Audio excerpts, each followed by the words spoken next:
Okay, I think we are live now. Let me just check if my mic is okay. Mic is in good state. Yeah. Okay.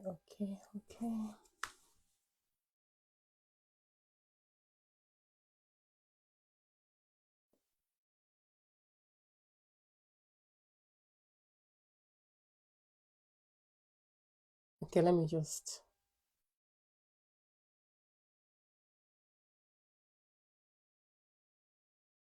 Hello, JMK2. Hello, Carol Casey. Hello, Isabel. Hi, everyone. Good evening. So good to have you around. Yeah. Oh, okay. Yeah, good. Awesome. Thank you to everyone joining. Good evening from wherever you're watching through the entire world. My name is Abimbola and I'm the host on this channel, popularly known as Immigrant Nurse. And I anchor everything you get to see on this channel. And today is our last live session.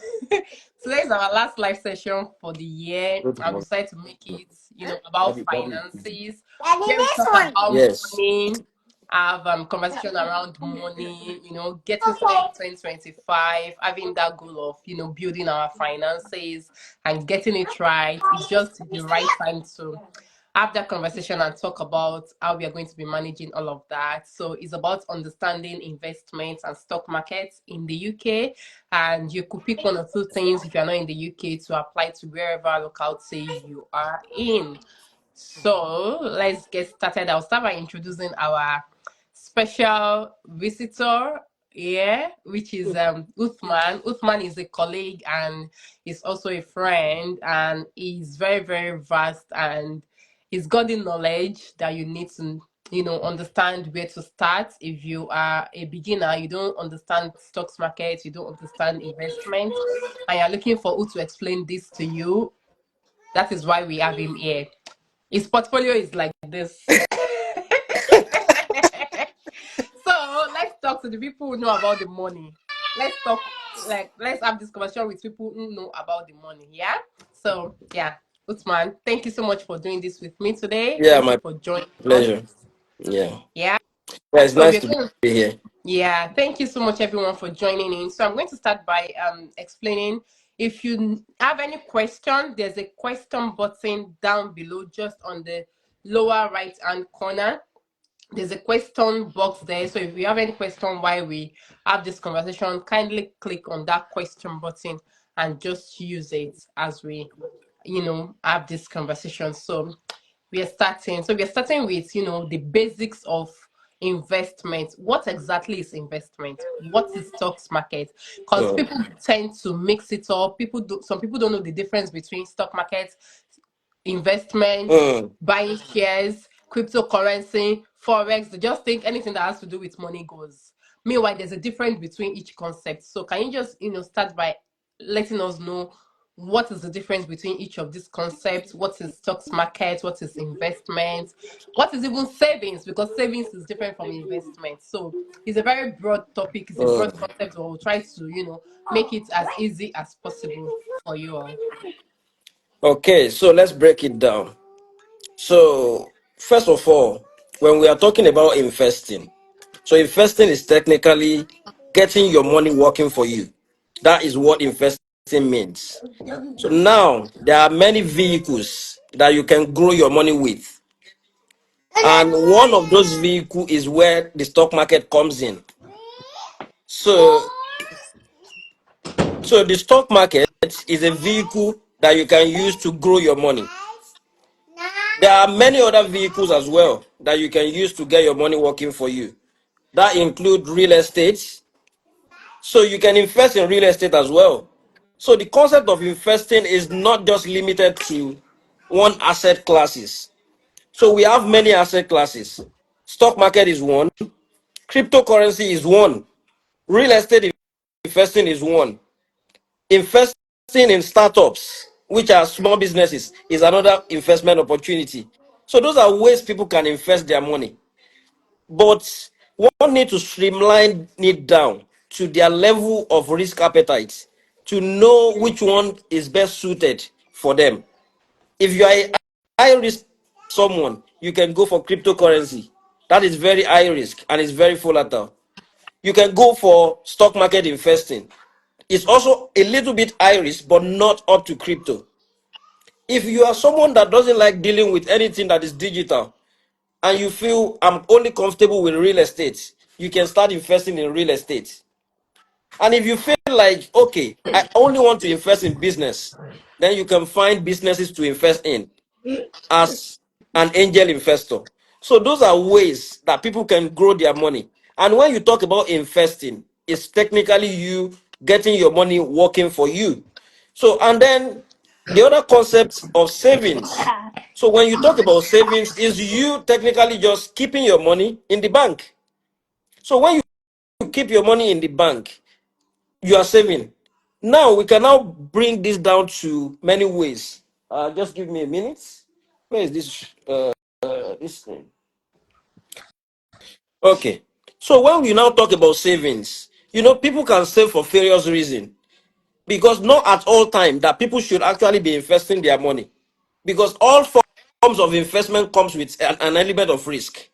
So if you don't want to take any risk at all, and or maybe you have a short-term goal that you want to achieve, I'm talking about something like 1 year, 2 years, then people can just save their money without putting it in any form of investment. Someone can be saving for any emergency fund or something. Then you'll be keeping your money in the bank.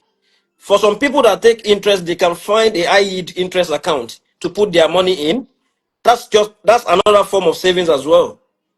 So, but if you are not putting your money in any asset class, you are just saving.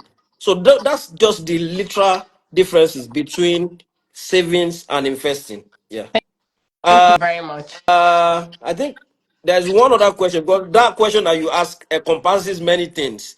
So you mentioned something about forex and things like that.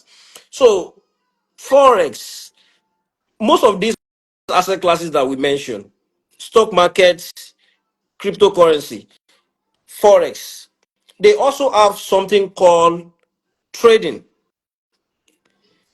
So people need to understand the differences between trading and investing. And the main differences between the two is in the time that you invest in them. Traders wants to make money on daily basis or say like 9 days, maximum like 1 month. People that wait in the market for 1 month, they call them swing traders. People that want to make money on daily basis, they call them day traders. So for people that want to make quick bucks, then trading is what they should be doing. But it requires a level of expertise before you should trade. If you trade without adequate knowledge, as a matter of fact, all the brokers, or let me not use broker, maybe people don't get it. Anywhere that you want to trade, you are going to see a warning first telling you that 80% of people that trade loses their money. Yeah. So Yeah. you need to have adequate knowledge first before you trade. If you don't have adequate knowledge and you trade, you are going to lose the money. The other part is now investing. With investing, you are investing for a longer time period. You're talking 2 years, 5 years, 10 years, 20 years. Because you want the money to grow over the long term. And an investor will be concerned more about the value the company is offering to the public, about the fundamentals of the company. What is this company looking like in the future? That is what an investor is banking on. But traders, on the other side, are banking on the volatility up and down in the market just to make some quick money inside the market. So that is the difference between trading and investing. And Forex as well is also in line with trading because they deal with leverages.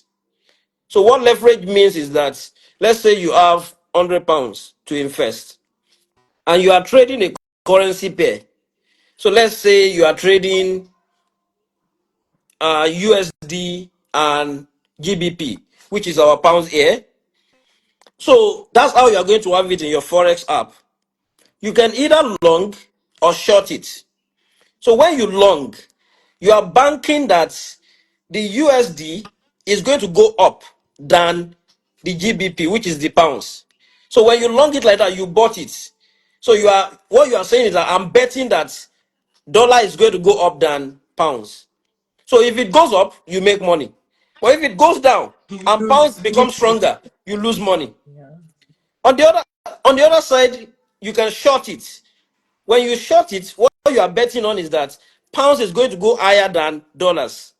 And doing that, you can make money as well. So in trading, what that means is that you can either long or short. You can make money either way, and you can make money when it's going down. So where leverage comes in is that it depends on where you are investing. So what leverage means is that let's say you have £100, you want to buy, let's say something is one pounds.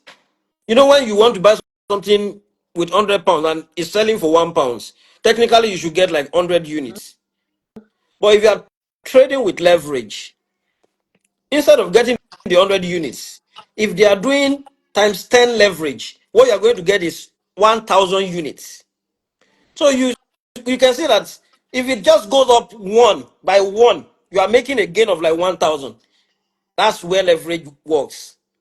The same thing, if you short it and it's going up, that's the as you make money rapidly, you lose money as rapid as that as well. So that's why many people lose money. So yeah, that's that. Thank you for that. So now Yeah. let's bring it home, like to the UK Mm, now. There are different investment opportunities. mm, There are different saving opportunities in UK. So let's say that for a beginner, someone who is just starting out, I'm just starting out. I just came to the country. I don't know what it means to trade, and I don't know what it means to invest. I have no knowledge of it. I don't even know what it is like. mm. I need someone to put me through. How do you Okay. help such person? Okay. So first off, the first thing we need to know is that why should we actually invest? Like, okay, I've been hearing about invest. Why should you invest? So first thing you need to know that if you really want to build any wealth, you need to invest in something. It now depends on what you invest in. Is it the stock market? Is it cryptocurrency? Is it real estate? Now you're now going to examine yourself in particular. How buoyant are you in terms of the number of capital you have? You know, when you want to go into something like real estate, you requires a lot of money to deposit and do all the things. But when you want to invest in something like stock market, the barrier for entry is very low. Somebody can start with as low as £1, £10. You are good to go. So you need to examine that and bring it down to yourself and say which one is suitable for me. Which for most people, the stock market will be suitable for them because the barrier for entry is low. So one of the reasons to start investing is building wealth. Secondly, I've mentioned about the barrier for entry. Access, the accessibility, it's just enormous. Stock market gives you like access to be a part owner. I'll talk about the overview of stock market later, but let's just talk about the reason for investing. So if you are investing in the stock market, it gives you this access to invest in companies around the world, not just in your locality.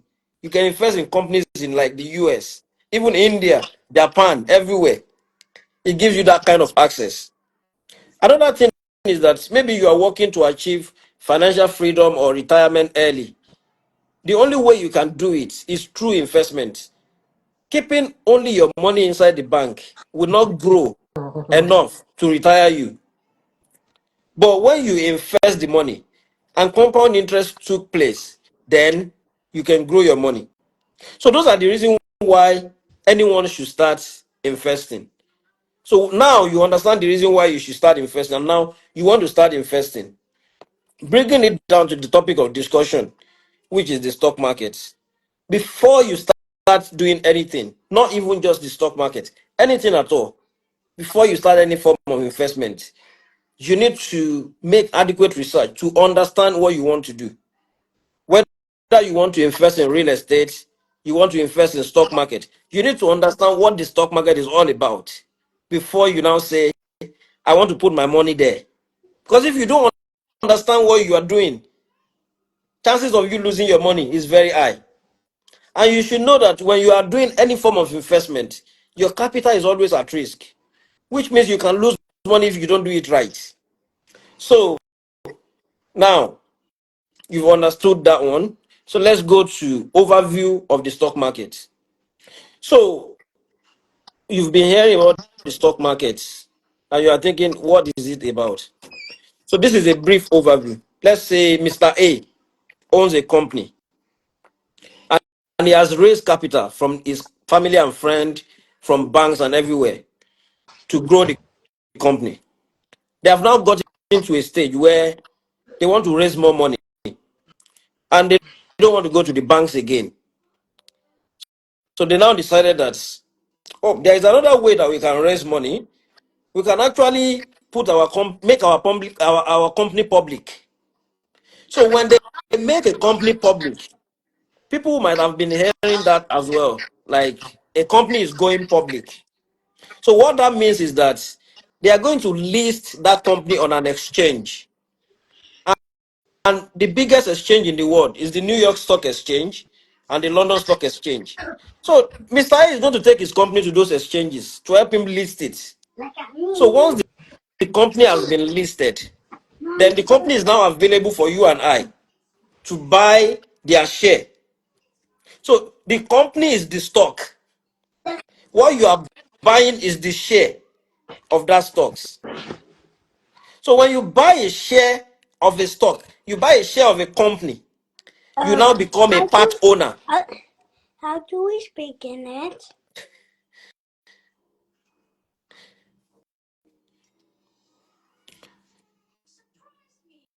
So when you buy a share of a company, you become a part owner of that company. So that is technically how the stock market works. When you buy a share, you now become a part owner, which means if the company value goes up, your investment goes up. So that is the overview of how the stock market works. Before you now can buy the shares of that company, you need to go through what they call brokers. So brokers are like the intermediaries that stand between you and the company stocks. So if you have something, you have money now to buy stocks, you won't go directly to the company. Where you go to is the broker. That's where you buy the share of the company. So that is the overview of the stock market, and that's how it works. So there are many terminologies I will be mentioning along the way, and I'll be explaining what they are all about as we are going. So, I mentioned something earlier that capital is always at risk when you are investing. So this is the reason why I have 5 things that I normally tell everyone to have in place before they start investing in the stock market or even in anything at all. The first thing is adequate knowledge, which is financial literacy. You need to be financial literate before you start putting your money to work. And you can achieve this through reading books. Books like The Psychology of Money, Simple Path to Wealth, especially for people that are thinking of retiring early. Simple Path to Wealth by J.L. Collins is a very good book. Intelligent Investor by Ben Graham. This book will help you understand the value of companies that you want to invest in. You have books like Money Master the Game by Tony Robbins. This book will let you understand index fund investing, what it's all about. And also, we have some books that teaches you the basic knowledge about personal finance. That's the category books like The Richest Man in Babylon Falls, the books like Rich Man Poor Dad, which Yeah. lets you understand asset and liability. So those books, they are important. They don't tell you this is how you should invest, but they are important in building your foundation into what personal finance is all about. So there are many books out there that can help you like that. But the one I've recommended, if you can read them, they are great. Even if you can't read them, there are audiobooks on Spotify, on YouTube that you can read. Some of the authors as well have granted a lot of podcasts that you can listen to. So with that, you get an overview of what it's all about. So the first thing is financial literacy, like I've mentioned. So the second thing that you need to have before you start investing is having a long-term mindset. This is not a get-rich quick scheme at all. If you think it's something you are going to invest in today and are going to start making money next day, then you are going to lose money. You're not ready. Yes. So you need to have a long-term mindset if you want to invest in the market or even in anything at all. If you really want a long-lasting wealth, that's how you should start. But when we tell people that people need to have long-term mindset, say like 5 years, 10 years, many people don't like the idea because they want to make quick money. But here is how it works. It doesn't mean that it will reach 5 years before you start making money. You can even start making money the day that you put your money in the markets. But the point where the long-term investing comes in is that the market is a bumpy road. It goes up and down, up and down. So if you are someone that is thinking of just tomorrow or maybe next week, if it just go up now, you can sell it and you lose money. But if you hold it for a long time, it goes up. I've been investing for over 3 years now, and it's not even up to 5 years that we normally say. And I've made thousands of pounds in the Tell market. them. So I mean, it's tens of thousands, not even just thousand, and that's just within last 3 years. So imagine if you have been investing for 5, 10 years. Look at what it's going to be. There is someone I normally watch his YouTube video. He has been investing for the last 15 years, and his portfolio is now over 500,000 in pounds. Guess what? The amount he has invested in that portfolio is just a little bit over 270K. The Can you imagine? rest is profit. So this is where long-term mindset comes in. If you are, I've never seen anyone that invested consistently over the long term and lose their money. That's on that one. Another one is you need to have an emergency fund before you start investing. This is very important to have a safety net because this market that you are putting your money in, like I said, is a bumpy road. It goes up or down. And we all know that as human, it's a matter of when emergency is going to happen, not if. It's certainly going to happen. Someone may not die for you. It may just be one issue with your landlord. It may just be if you are a Nigerian or you are an African, something happened back home and you have to go. Mhm. So if you don't have a safety net, what's going to happen is three things. Your peace of mind is gone. Yeah. Secondly, if your investment is down at that point, that's where you are going to go and take money out and you're going to sell at a loss. Another thing your emergency point is going to do for you is that it serves as a cushion for you. Just knowing that something is somewhere waiting for any emergency. So you should have that. And the recommendation is if you can have at least £1,000 somewhere, whatever is coming, you know that there's something somewhere. And then with time, you start building it up. Maybe some month you put £100 there plus the 1,000 until you achieve something like 3 to 6 months of your living expenses. Because that's your goal. Imagine having 3 months of your expenses somewhere sitting. Even if you lose your job and money is not coming, you know that There's something to something stay. is there, Yeah, for and the you may meantime. get another job before you even finish it up. So this is, I can't even overemphasize the importance of the emergency fund. Many people, especially in the country that we are, many people always think emergency can't happen. It will happen. It just comes in different form. So it's important to have one. Another thing people should have is having to sort out their debts. So when I'm talking about debts, I'm talking especially especially about consumers' debts, things like credit card, things like buy now, pay later. Many people have huge amounts in those debts.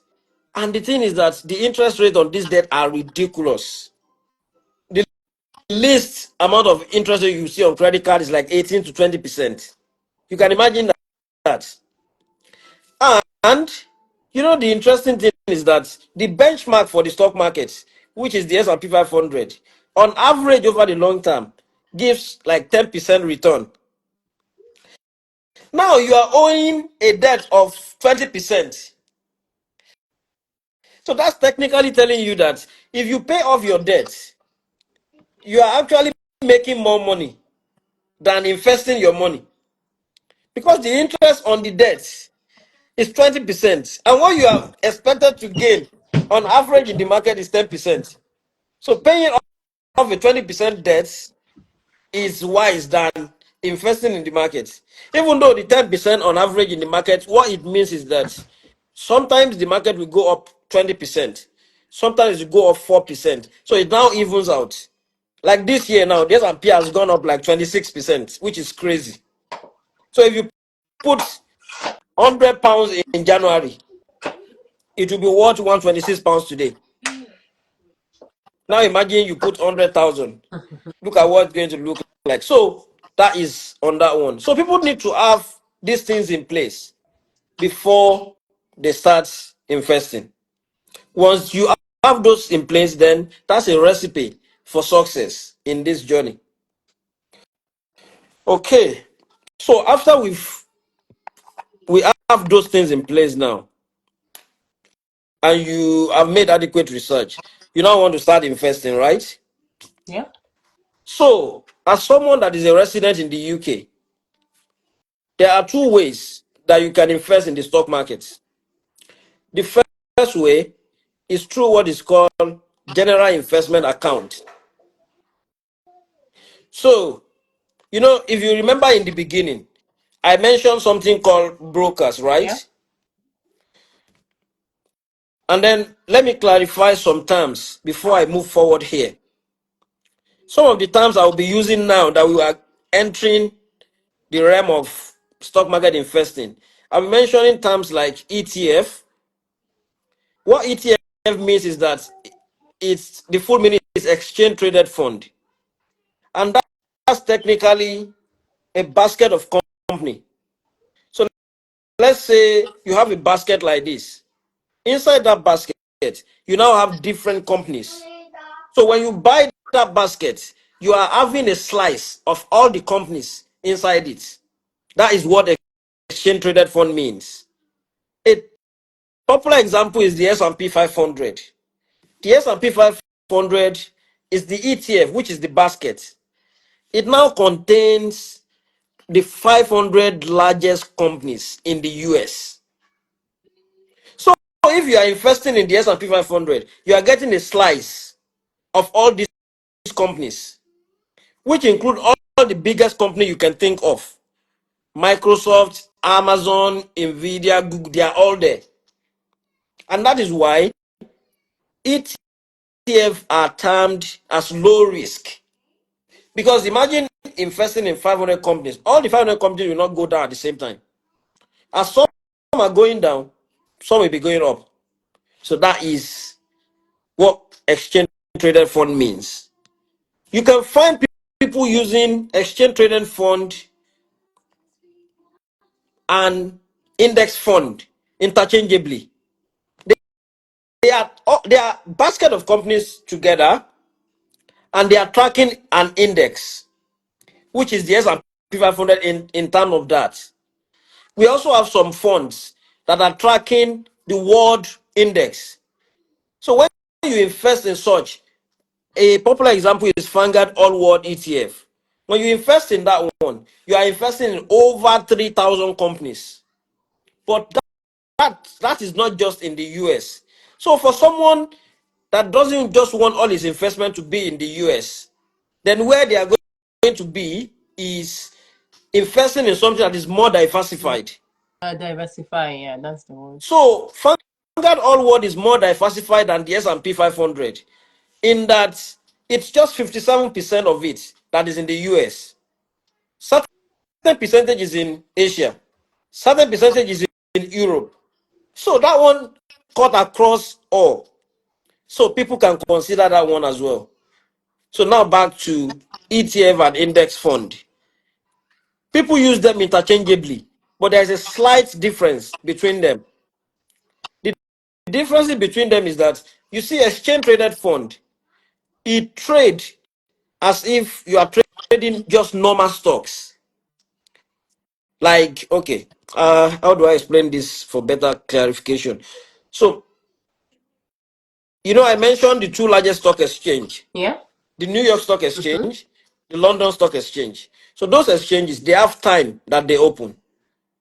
The London Stock Exchange opens at 8 in the morning and closes at 4:30 p.m. The New York Stock Exchange open at 2:30 p.m. and closes at 9 p.m. Now, when market opens, you can buy ETF just as you can buy every other stocks. But you can't buy index fund like that. That one traded overnight when after market close. So that is the difference between them. And usually, or let me just say most often, index funds are usually more expensive than exchange traded fund. But bear in mind, as long as they track the same thing, the movement will be the same, even though the price is not the same. If you have S&P 500 index fund and you have S&P 500 ETF, if the index fund moves 10%, the ETF will also move 10%. So it doesn't really matter which one you invest in. So that's why I said people use them interchangeably. The other one is individual stocks. When you are buying individual stocks, what you are doing technically is you are not buying the basket like you are doing before. You are now buying a certain company. Maybe you like Apple because they make iPhone, And you and have iPhone. you have iPhone and you feel like I want to buy I want to. the company. Then you can buy Apple as a company. Oh,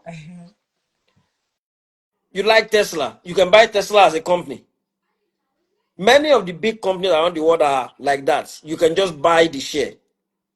But bear in mind, this is more risky than investing in ETF. Because if something happens, because, okay, let's talk about this here. Many things can affect the market. There are some macro events and there are some micro events. When we talk about macro events, we are talking about things that affect the world in general.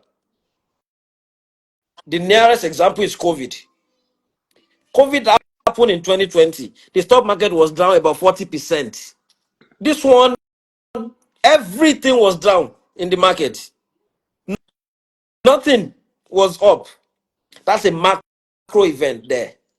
But when you're talking about micro event can be something affecting the UK. When something is affecting the UK in itself, it's not affecting the companies in the US. It's just the UK companies that will be affected. That is a micro event. Should we now call this one micro then? Because something can affect a certain company. One bad news can just happen to one company, and that company stock will just be taking the hits to just be coming down. yeah. So when you are investing in an individual company, you should know that as much as you can make more money investing in individual stocks, you can lose more money as well. Because what happens is that the percentage of that company in an index or ETF is not much. So even if something is affecting So it, that as works long as out other for you. things are working, Yeah. you won't lose much money on that. So that clarifies that. So in the UK now, you can invest in two ways: through uh, general investment account. So when you invest in general investment account, what happens is that there is no maximum amount that you can invest. You can invest as much as you have. Even if you have 1 million pounds, you can invest it there. But the cons is Mom, that don't push me. That's not nice.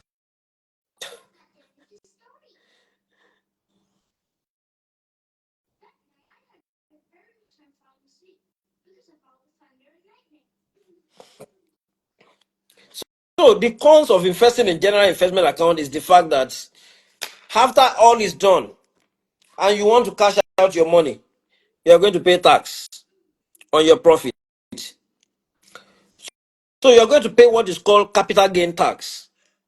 And capital gain tax in the UK has now been raised to 18% for basic taxpayer. And for higher income earner, it is now 24%. So that is the cons of investing in general investment account. Bear in mind that there is a capital gain allowance.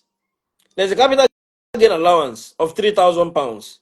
So which means anything above £3,000 is what they are going to tax you on.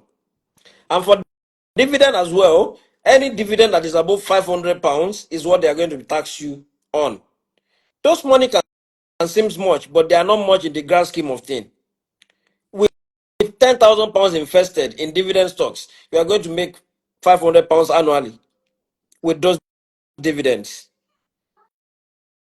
£3,000 in profit is not much if you have been investing for a while. So those tax can really affect your return. Imagine somebody just slicing 18% out of your profit. That is ridiculous. So that's the first way that you can invest in the UK through the general investment account. You can buy anything you want there. The second way that you can invest is now the stocks ISA. So when you invest in the stock ISA, just as the general investment account, the difference now is that the maximum you can invest in a stock ISA is £20,000 per tax year. So from April to April, you can put £20,000 in the account.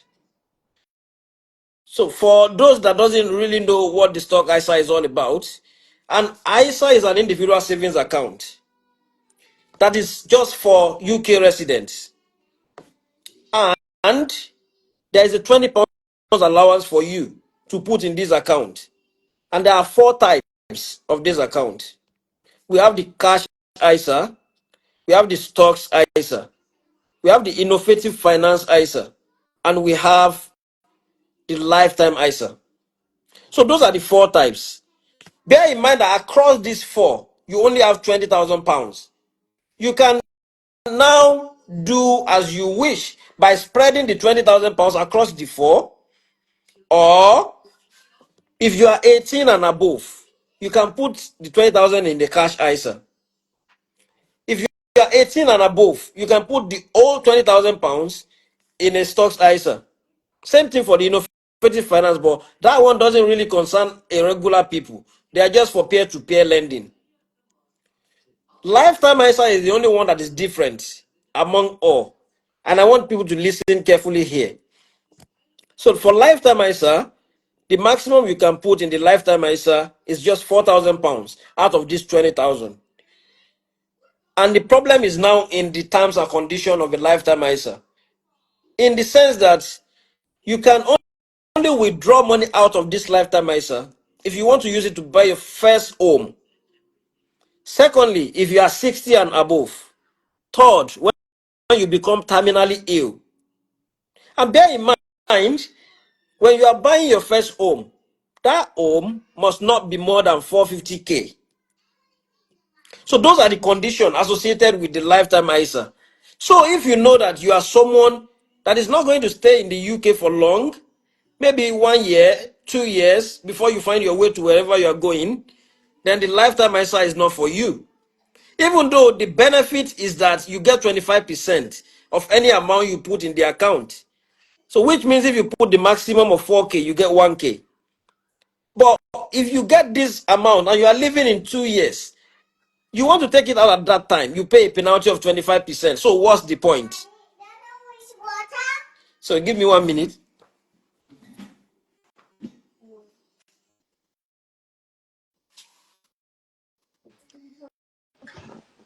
Hello to Mini Mom.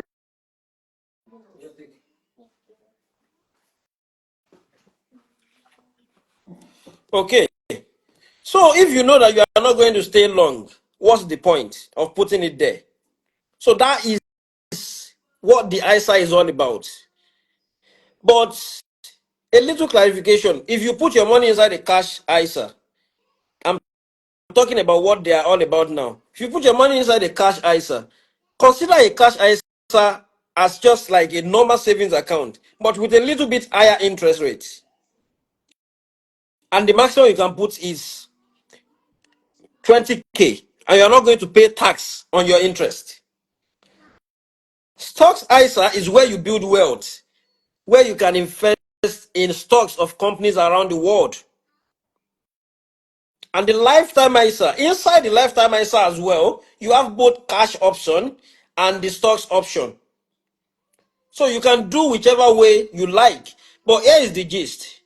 If you know that you are planning to buy a house in the next 1 year or 2 years, I won't advise you put the money in your lifetime ISA into the stock market, because no one can predict what happens in the stock market in tomorrow. So when it gets to the 2 years that you want to buy your house, you can just get into your account and the market is down. So that will delay your goal. So if you are just putting your money in the lifetime ISA, just take the government bonus and leave it there in cash. That's it. So because people make this mistake, they put the money in their lifetime ISA in the stock market. And by the time they are ready to buy the house, market is taking a toll. And they won't be able to buy the house because they don't have enough money there. So that is on that one. Now back to, and you remember I said you can spread the money across. So which means if you have already put 4K in your lifetime ISA, all you have left is 16K to put in your stocks ISA, or you spread it between stocks ISA or and cash ISA together. So now we now understand what the ISA is all about. So we move back to our stocks ISA. So for stocks ISA now, before you open a stocks ISA, you now need to find a regulated broker that is offering these stocks and shares ISA to open with. You know, I mentioned in the beginning that brokers are the intermediary, and that's where you now start buying stocks of companies. So there are many brokers in the UK, but here is the gist. You need to look out for some things before you open a brokerage account. If I can still remember at least five things to look out for before you open a brokerage account. The first thing is that the broker that you are going for must be regulated by the Financial Conduct Authority. Many people had bad experience in the stock market because they invested with an unregulated brokers. And if they go bust, your money is gone. But if you invested with a regulated broker that is regulated by both Financial Conduct Authority and Financial Compensation Scheme, your money is protected. At least in the UK. For the Financial Compensation Scheme, your money is protected up to 85K. So if the company go bust, your money is protected. You will get at least 85K back. So which means if you have like £100 invested, if the company go bust, 85K is still safe. But if you don't have up to 85K, all your money you will get it back if they go bust. So that is number one thing. Find a regulated broker. It is very important. Many people have lost money to brokers that go bust. So the second thing that people need to consider is the cost. All, all the brokers that you see, they charges different amount for their service charge or management fee. It may not seem much at the beginning, but in the grand scheme of things, Cumulatively. the compound interest works. I'll give you a popular example. Free trade, they are regulated. In the beginning, they are charging £3 per month. 3 times 12 is 36, right? That's £36 per year. It may not seem much. Then they increase it to 4.99. That is now turned to 5 times 12 is 60. So £60. imagine £60 every year. Every year. In the grand scheme of things, it's cost. When you talk about another broker like one popular one, Vanguard charge in percentage 0.35%. That's what Vanguard charge. And I think it's up until the maximum of 350 or so if you have over 250K. They won't charge you more than 350 per year. But look at 350 per year for like 30 years. Do the math. It's It's accumulates a to a lot of lot. money. You have another broker. Let me even list 5 popular brokers: Vanguard, Invest Engine, Trading 212, Free Trade, Hargreaves Lansdown. There's AJ Bell as well. Fidelity. There's Interactive Broker. So there are many of them like that. I just listed the most popular ones. So, but what I want to mention is that most of these brokers, because people will ask me, which broker should they go for? The thing is that there is no right or wrong answer to which one you go for. It specifically depends on you. What each of them offers is slightly different from one another. If the cost is not different, what is on the platform is different. So you now need to sit down and check all of them and see which one actually suits your goal. So let me group them into like three. When you group Vanguard and Invest Engine, you can group them together. On both of them, what you can get on both of them is just funds. So if you want to buy like Apple stocks, you can't find it there. Mm-mm. They don't offer individual stocks. So both of them don't offer individual stocks. So if you are someone that you are considering to invest in individual stock at one point, then you should not go for those. When you group free trade and trading 212 together, both of them they offer funds at the same time they offer individual stocks. But where they differ is that trading 212 is commission free. Free trade charges you 4.99 per year, per month. Per month. So you will now say, okay, in between these two, obviously I'll go with the one that doesn't charge me anything. Mm-hmm. When you go with Hargreaves Lansdown, they offer both funds and individual stocks. But here's the thing: they don't offer fractional share. What fractional share means is that if a stock is selling for $100, and if you only have $10, and you want to buy that share of the company, Hargreaves Lansdown will not allow you to buy the £10 worth Mm-mm. of that share. You need to have the whole amount to have one share of that company. Same thing with Vanguard. Vanguard don't offer fractional share. You can't buy like £10 worth. You need to buy a whole share. Companies like Trading 212, Invest Engine, Free Trade offer something like that. So those are the things you weigh before you now decide this is the one that suits my goal. I'm using Trading 212 personally, if that helps anyone and they want to go for them. Because they offer everything I need. So those are the things you need to factor in before you open a brokerage account. So now let's say we have now decided to open any brokerage account that we want. And bear in mind, all the brokers that we listed here, they all have stocks Yeah. ISA on them. So you can go for any one of them. As a matter of fact, you know what I normally tell people that are just starting? At the beginning, many people get stuck in all these analysis paralysis on which one to go for. They will just be thinking, oh, this one is doing this one is doing this, and they will not start. And the thing is that the the the earlier you start, the better. So don't even think too much on which one to go for. You know, one thing I've noticed is that once people start putting their money in the market, they actually start becoming serious to learn more about what the market is all about. But if they have not put their money there, They don't care. they really won't learn. There's no there's no motivation. Yes. So don't even think at the beginning. Just go with any regulated broker. And as time goes on, by the time you have invested £200, your head will come back home. And you start learning and reading more about how it works. So when you now start learning more and you now feel like the company you open is really not offering you what you need, you can open another one.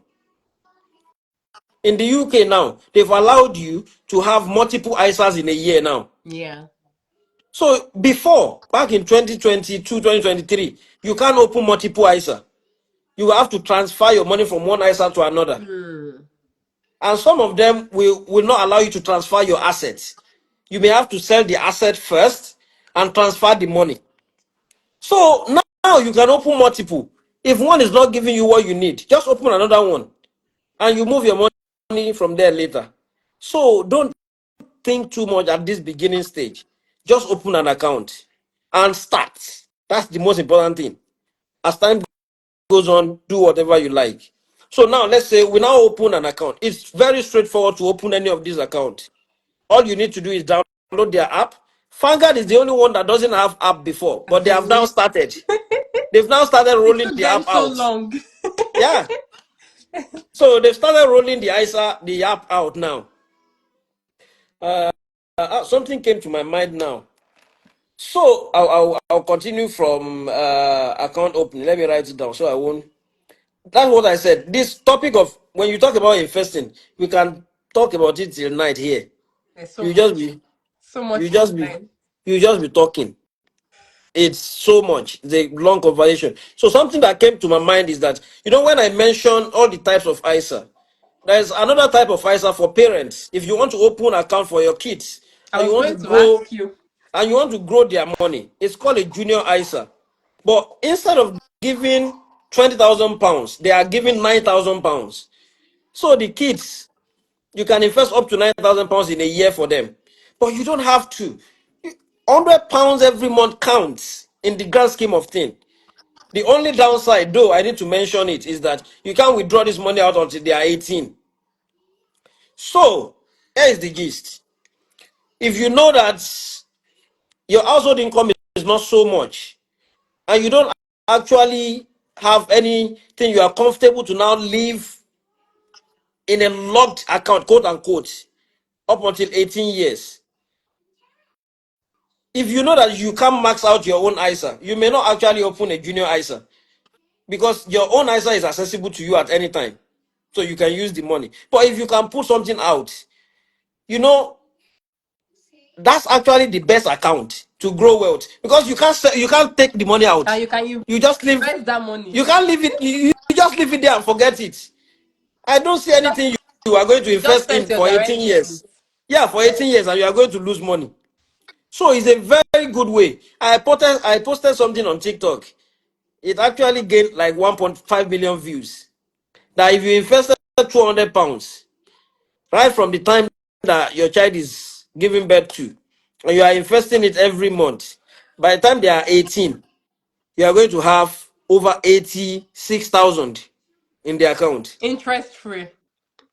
It's just the Charges free. Nobody's yeah, gonna it's tax free. This is tax free money. You can use the 18,000 as a gift for the kids. You can use it yourself. So many people give a lot of comments. Some give good comments. Some are saying, UK people, when you talk about money, UK people don't like talking about money. It's ridiculous over here, like Americans. America is capitalist country. UK is UK, conservative. many people were saying, where do you expect me to get £200 to be putting aside every month? I was reading those comments and I was laughing at really? Eh, Like I'm how an much is African, my but how much is my salary? And do they expect me to put 200k every aside?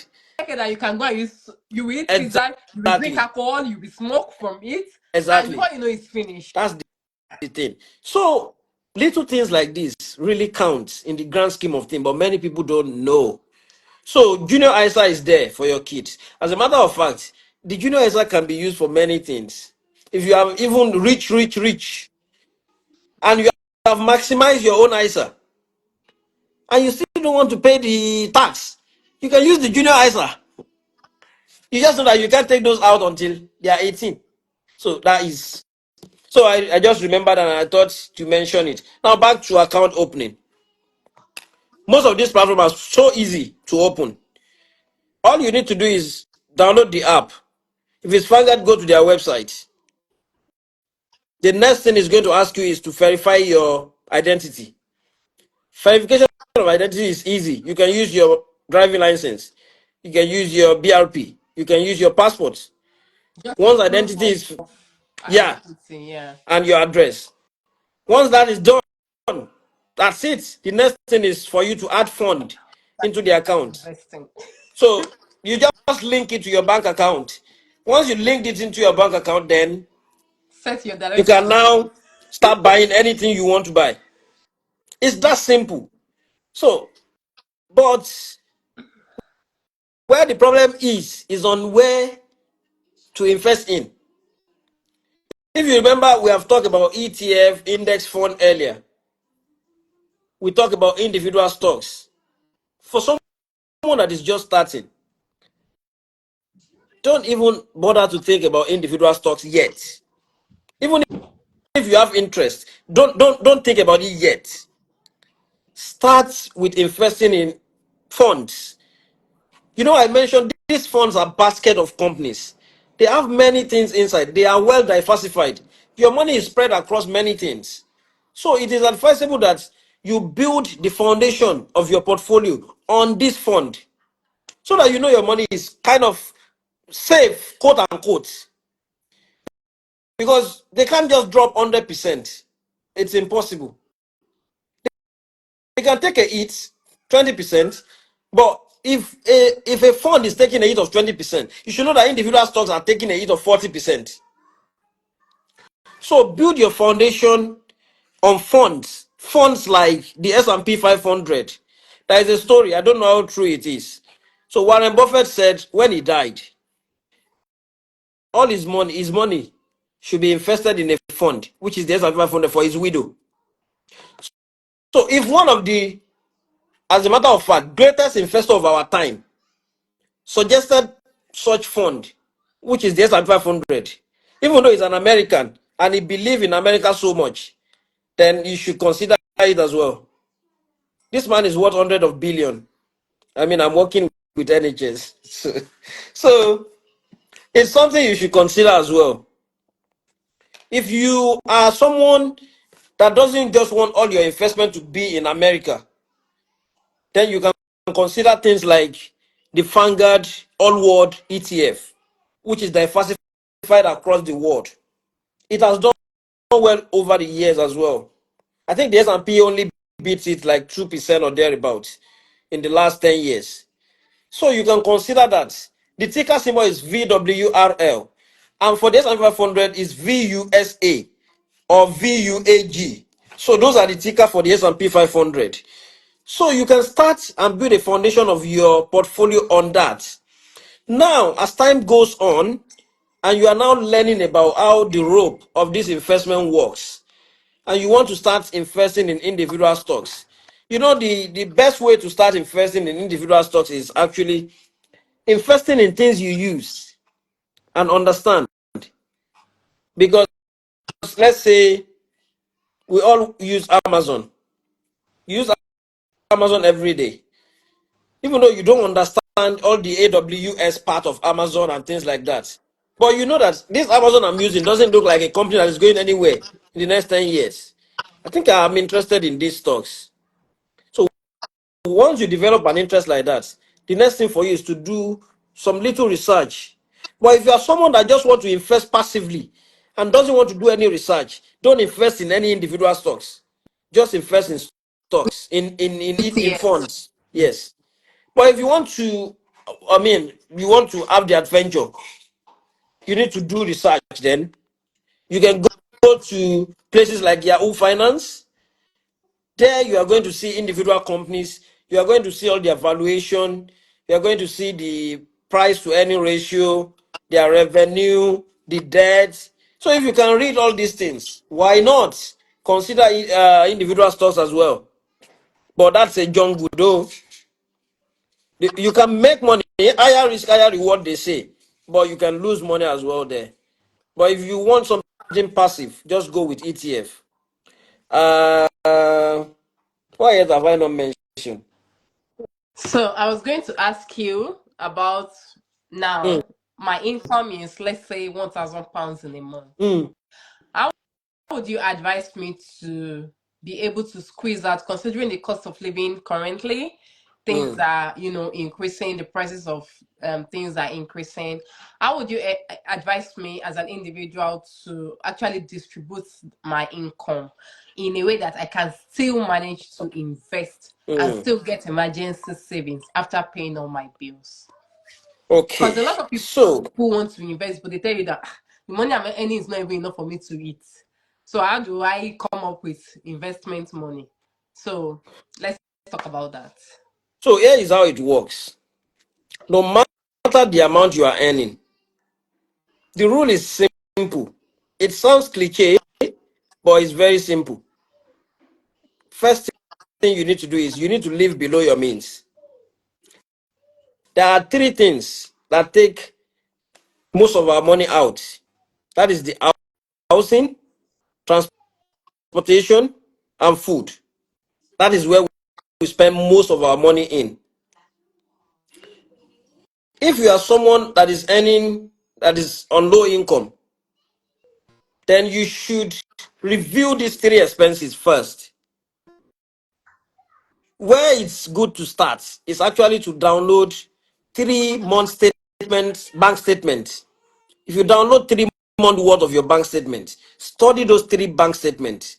You see where most of your money are going. That's the starting point. Understanding the income and expenses.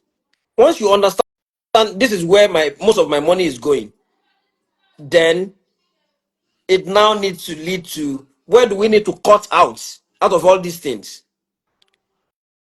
Do we need to move from the area that we are currently living to get a cheaper rent somewhere else to be able to save more?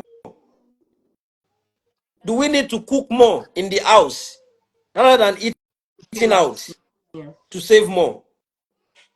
What can we do in terms of transportation as well to be able to save more? So you need to refill that first. Once you have refilled that, if we are going to be completely honest, it's not all just about cutting. Many people have actually cut everything that they can cut, and there is still nothing left. Some people don't have spending problem. What they are earning is just not enough. Then such person need to work on themselves. Maybe develop some extra skills, especially in these days and age that you can make money on the internet and everywhere. And thankfully, for the kind of country that we are here, you can build anything online. So people need to develop skills to be able to earn more, even if it requires you to work extra shifts wherever you are working, just to earn more. As a nurse, I mean, I'm in a double income household, which is fair, is a privilege for me. But at the same time, I still do extra On a shift. steady. So Some of I us have still do extra shift. to. We have to. That is just to have more, Yeah. to either invest or put it more in my savings. So if you don't have, individual have their own privilege, but if you don't have, if it's just to do extra job to earn more, then you need to do it. I mentioned some people don't have spending problem. Their income is just low. But if your income is low, you can't be lazy.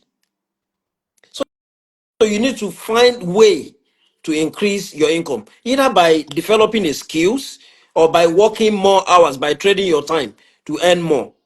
So that is the way I think people can be able to have something left to either invest or save. So that's what I can say on that one. Okay, we have a question in the question box. So this person has said, "Hello, thoroughly enjoying the session. I have certain questions within the context of an immigrant who is here to get an ILR. Mhm. Firstly, can one open a LISA in order to buy a mortgage for rent home? So buy to let. If you want to do a buy to let, can you use your LISA? So let's say I open a lifetime ISA, Mm. but it is It's for for my buy to let residential home. home. That's the simple So if answer that for is that the one. first home you are ever Yes, buying and it's going to be a buy to let, you can. As long yes. as it's your first home and somebody is going to be living in it. Mm. So it's for residential home. So the second question is, does the UK also consider a foreign residency when taking in when taxing investments? Like, let's say that Uh, being Nigeria now, mm. I'm investing in UK. You're already a UK resident. So I The think it's thing the is that I the don't thing know. is that it depends on the country.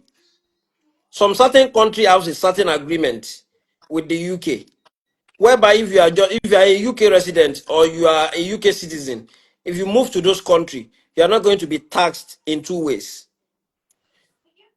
Uh, Countries like Dubai, they have that kind of agreement with the UK. So if I'm moving to Dubai now, I just need to inform Home Office that that's where I'm moving into. So I'm not going to be taxed on my income over there. Americans don't have that kind of option. They are taxed everywhere around the world. So it depends on the country you are moving into. So if you have decided to move to a certain country, you now need to research what agreement the country have with UK. So you won't have to be paying tax in the two ways, especially if you have investment in UK. Yeah. So I think this person is trying to say, for example, being Nigerian Mm. and I have investments in UK and I'm also living in UK, will I be taxed? Would they consider the fact that I'm not a UK citizen when As long I'm as you are a investing? resident in the UK, your investment in the UK is going to be taxed. So it now depends on how you register it. Do you register it as a limited company or as an individual? That's where that will comes in. Yeah. So, but it's going to be taxed. Okay. Another person has asked the question saying, how often should I review my stock portfolio? Is this something I should be checking every morning when I wake up? Hello, ni mo ti Okay. pa. So that's interesting. I like that question. So I'll tell you something about the stock investing or about anything that comes in form of app. It becomes an obsession. If anything comes in form of app that just by clicking your phone, you'll be able to see it. Now we are talking about money. This is your money that you put in. The good thing is not checking your stock portfolio more than once in a month, just when you want to invest in. Just check it and leave. But I mean, the person talking to you, check his portfolio every day. I'm going to so, say, me, every morning, I check so, and I go, "Oh, what's the market saying?" so the person talking to you, check his portfolio every day. Now, this is an important thing that you need to note is that even if you are checking the portfolio every day, you should have a long-term mindset and not let news or the move in your portfolio affect you. Even if you are checking it, don't let those move. Maybe one of your stock has gone down. Don't because of that sell the stock. Because I mentioned many things that can affect the market. Some things are temporary. And if they happen, obviously it's going market reacts to the news. Yeah. And you see, one thing I've noticed is that the share price move with the news. Mhm. When there is something bad happening to a company, the share price will be coming down. And all the news you'll be seeing at that time will be bad news about that company. When the market is going up, everything you'll be seeing about that company will be good news. That's how it works. So don't let that daily fluctuation move you. As long as you believe in the company you invest in, you believe in their fundamentals, then keep holding it. As a matter of fact, when they are down is when you should add more to them because you are buying at a bargain. What you are using £100 to buy before, you You're are not getting getting more for your money. So as long as you don't let daily fluctuation move you, then feel free to check it as much as you like. But for your peace of mind, limit the way you check it. because I'm If you going to want start to be, seeing that graph. yeah. So if you want to be really successful, just check it when you are about to invest something in. I hope that answered the question. Yeah. Okay, so we have another question. Someone has said, how much stocks can one buy in an ETF without passing the legal requirements for ownership in each company? No, so I understand where that person is coming from. That person is likely in their mid 30s to 40 or even 50 that have been investing in Nigeria before. So in Nigeria, there is a certain limit that's like a legal requirement that you can own in a company. So that's not happening here. So if you are investing in an ISA, the maximum amount you can put in an ISA is 20K. If you are investing in the general investment account, the maximum amount you can put is not limited. These companies we are talking about here on the foreign scale, we are talking about companies that are worth trillion. So your So money is there is no way you can exceed a certain amount. Even if you buy 1 million pounds of a company, it's just a tiny bit of that company. The most valuable company in the world right now is Nvidia. Is worth about 3.2 trillion, followed by Apple, that is also worth over 3 trillion. Microsoft is in the trillion range, 3 trillion range as well. Company like Facebook are worth trillions. meta. Tesla, Tesla has joined trillion club as well. So what we are talking about here, we are talking on the billion scale. Now, in an ETF,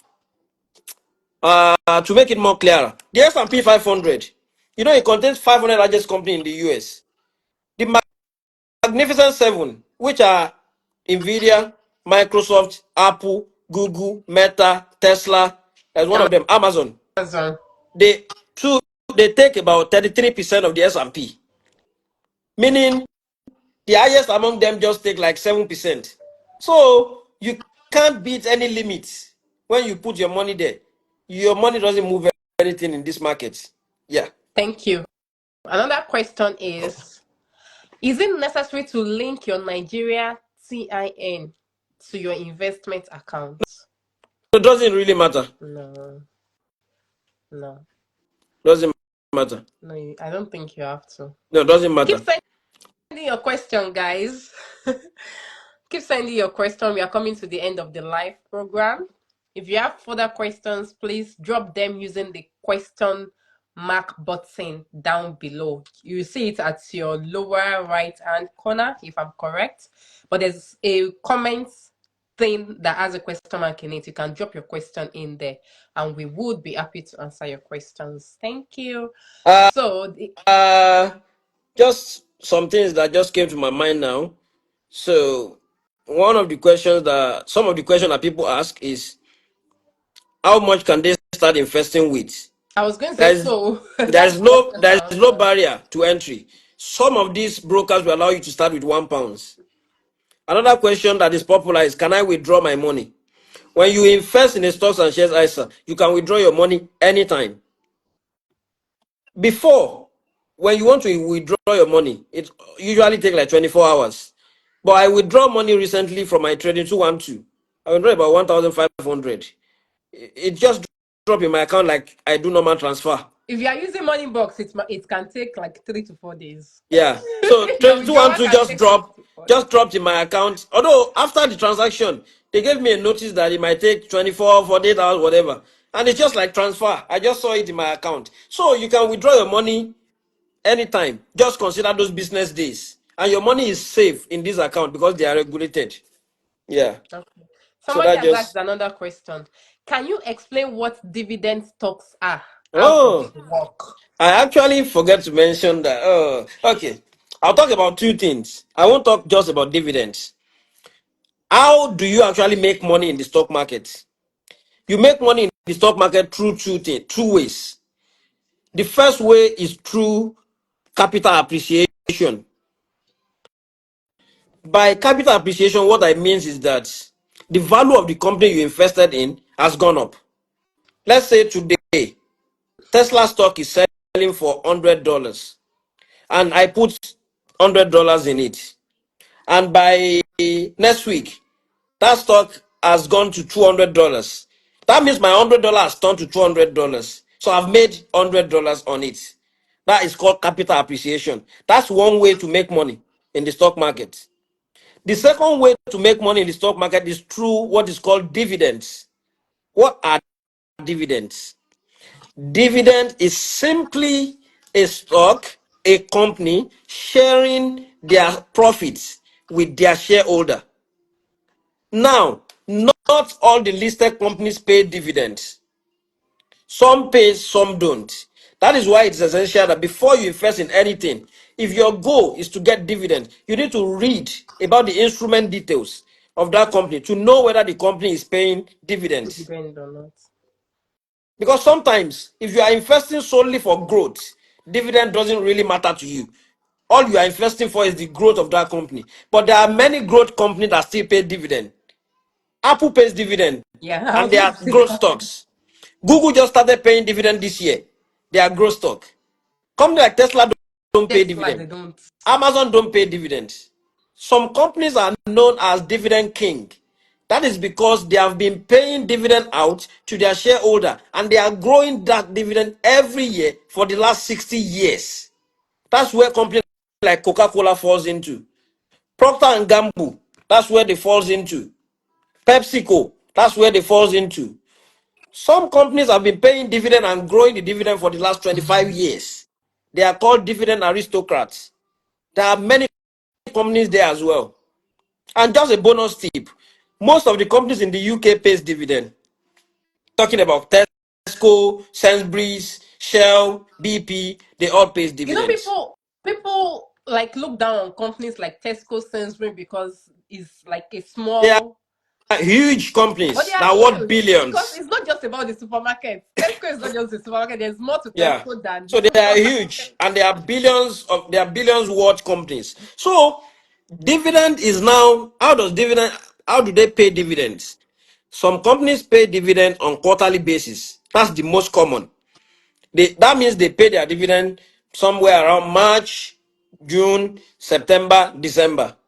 Some company pays dividend on monthly basis. Every month you get a paycheck from the company. Some company pays twice a year. Tesco pays just twice a year. And some company pays just once a year. So it depends on your goal. If your goal is to have passive income, then dividend is worth considering. But bear in mind, most of these large companies that pay dividends are not really growing as much. So your capital might not be really appreciating, but you'll be getting dividend. And also you should know that dividends are not guaranteed. If a company is not doing well, guess where they are going to cut? What they are going to cut first Dividend. is the dividends. They are just going to slash it. So if your whole life is depending on the dividend you are getting from that company, once they slash it, something is happening. Then another thing people need to know is that it just flew out of my mind now. Okay, another thing people need to know is that the percentages of dividend the company pays varies, and it can be as low as 0.5%. Some pays like 3%, some pays like 4%, some 6%, some 9%, some 12%. But you need to be careful. The higher the dividend yield, the higher you should be more curious to make more research. Some company tends to trap investors because when most people see high yield dividends, you mean like 10%. If you invest £100,000 in a company that pays 10% yield, that means you are getting, if they are paying quarterly, you are getting 10,000 every quarter. You know that can be Mhm. tempting. So many people get trapped in such because most of the companies that offer those high yield dividend, something fundamentally is wrong with them. And what is likely going to happen is that they will later cut those dividend, or the company is not growing. Because sometimes the company is paying you dividend and their stock price is coming down every day because something is wrong with the company. So at the end of the day, even the dividend will not cover your loss. Doesn't align. So you will be losing money, even though you are getting dividends. But what's the point if you are losing money and you are getting dividends? So people need to be careful when investing in dividend stocks and do adequate research. Just a little hint, look out for those dividend king that have been paying dividend for over 60 years. Those ones sounds more reliable than those that just started paying like dividend like 7 years ago. Thank you. Yeah. Any other question? If you have any other question, drop them. We are coming to the end of the live program. We've done over 1 hour. And I hope you guys have found so much value. I'm going to save the replay for those who came in late and those who want to share with their friends, their family to learn more. We've talked a lot about things. And I'm so happy because Uthman has broken it down. Like, if you don't even know anything about money before, At this point, if you still don't get it, I don't know what we can do, because this is the simplest way I think this can be explained. We've gone from understanding what stocks is to the overview of what stocks and investments is, to talking about different brokerage, how you can start investing in stocks markets. We've talked about a lot of things. So if you're just joining, you might want to watch the replay that we would save on this page. So, do we have any further question before we call it a day for tonight? Any other question? Drop your questions. And if there are no questions, I think we have come to the end of the live session. Do you have any further tips that you want to give to us? I think I've given enough. Yeah, you have actually. Because I know that if somebody is coming to you and you charge your consultation fee, they are going, like, this is basically us getting it for free, and I'm Yeah, very technically. grateful. Yeah, I'm very grateful for that. Thank you so much. Yeah, you're Thank you for honoring our welcome. invites. Yeah, Thank you so much. you're Thank you. welcome. All right, guys. Somebody just dropped a question. Okay, let's see. I guess you talked about signs to know a good investment the other time. I didn't quite get it because my network was. Can you please talk more about it? Signs to know a good investment. How to recognize a good investment. Okay, so how to recognize a good investment? Technically, how to recognize a good companies. So it goes to researching the company. The first thing you need to check is the ethics of the company. What What do you mean by ethics? what Break it down. what is the company all about? What value are they offering to the society? Is the company actually offering any value? So if the company is offering a value, that's a starting point. That you know what the company is offering. Now that you've gotten the value that they are offering, and you believe that they will keep rendering that kind of value, and people will always need the value, then that's a good sign for you that this is a place to be in. Then the next thing for you is now to research that particular company by going to places like Yahoo Finance to check the company valuation out. Are they growing in terms of the revenue they are bringing in on yearly basis? Their revenue to their debts, does it compare? Some companies have a lot of debts that the revenue is not even in line. Then that's a red flag. When you check all those, you check the price to earning ratio of that company. When you check most of those things, you check their fundamentals. If you know the CEO, on those apps, you see the name of the CEO. You can check about the CEO on Twitter. You can go and listen to a podcast that the CEO has granted. You know, I like podcasts so much because podcast is like life that we are doing. It's raw truths coming out of Because people. they're asking them question at the spur of the moment. Exactly. So So you really know people when you listen to podcasts and live. So when you listen to the CEO talking, you see the prospects of that company. This company is going to grow because that's what you are betting on when you are investing in a company, on the future growth. We, Tesla is one of my favorite stock. I'm not telling you to go and buy Tesla. people will buy Tesla. So You've I'm approved just you've approved Tesla. so.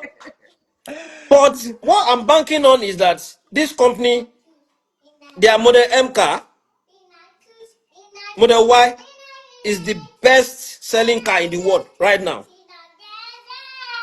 Elon is there, the CEO, mad Elon, is in line with Trump. Tesla is creating Optimus, which is their robots. They are creating FSD, which is self-driving car. Robo taxi is coming. Those are the things I'm banking on. By the time those things come to fruition, the Up, value of this company will go up. up. So those are the things you look out for in any company that you want to invest in. When you look out for those things, then you are good to go. Because another mistake that people make is in timing the market. A stock is selling for $200 today. People will think it's too high, thinking that the stock is going to come down. If you actually have done your research and you believe the company will grow more, why do you care that the stock is selling for $200? Because I believe it's going to grow more. Just buy it. And along the way, it's going to come down, up, and things like that. Just keep buying. It's going to even out. When we were buying Tesla circa 2022, going to 2023. It went down at one point to around $160 a share. What do? We kept buying. We kept buying. Today, Tesla is selling for over $350. And it will not stop. It will keep going Not up. stopping. But it doesn't mean that it cannot go down again to those level. It can still come down. But what makes a good investor is that can you stomach those downturn? If you can stomach those downturn and hold, you'll be successful. So that's on that one. Yeah. Like you said, it's all about the long term. Just think It's long not a term. get rich quick scheme. You see, when I first started, well, I'm doing something, Maya. Yes, that is doing something. So when I first started investing, I don't really understand most of the things I'm doing. So I saw the fluctuation and I thought I can make quick bucks. So there are two stocks I normally play with, Coinbase and Tesla, because they are volatile. They move a lot during the day. I lost money. But the day I decided that I will do a little study and put money that I'm just going to forget in these companies, that's when I became successful. I bought Coinbase stock around 2022, 2023-ish. It was selling for around, it was down to like $52 a share. I bought it. I bought 15 shares. And I told my wife, I said, this 15 share I'm buying. I don't care what happens to it. I'm just going to leave it there. Today, how much is that stock selling? Guess. I can't guess. It's over $300 a What? share. From $22? 52. From It's over 52. That's by six. it's over Increase by six. $300 a share Wow. today that we are talking.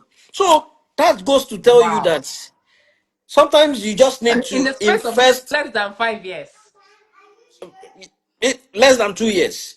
Can you That imagine? just goes to tell you that you need to buy stocks old and let them ride. I can as well sell it when it gets to 100. I didn't. So let it ride. On the long run, it always goes up. When COVID happened in 2020, the stock market was down like 40%. Many people sold their investment at loss.